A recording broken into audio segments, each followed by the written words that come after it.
Wakazi wa Kisa Mashariki, eneo bunge la Kiswero, kaunti ya Kakamega, wameshiriki maandamano ya amani wakidai haki kwa familia aliyekuwa mwakilishi wa wadi hiyo Stephen Maloba aliyeuawa mnamo tarehe mosi mwezi wa 4 mwaka 2023.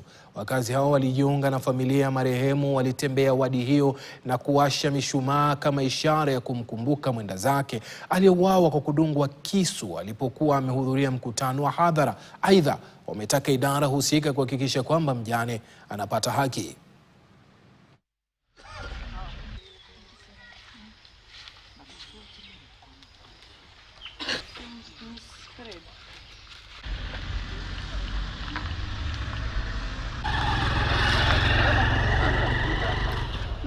Tumekongamana hapa leo katika hafla hii ya kuweza kukumbuka anniversary ya mwenda zake ambaye alikuwa ni kiongozi wetu Mheshimiwa Stephen Maloba. Mwenyezi Mungu ailaze roho yake mahali pema peponi.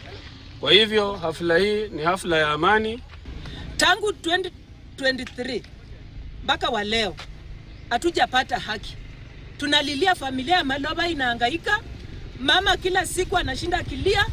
Na hii siku ya leo ni siku ile ambayo sisi watu wa Kisa East tunakumbuka marehemu Bwana Maloba, yule ambaye aliuliwa hapa Mujiti mchana, na watu wa Mujiti wote plus watu wa Kisero.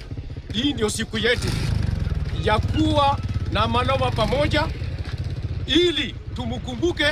Tulikuwa tunafanya makumbusho yake ya kumkumbuka siku yenye aliuawa na Maloba. Ilikuwa saa hii kama Maloba ameshaingia kichinjioni. Chama cha wamiliki wa sehemu za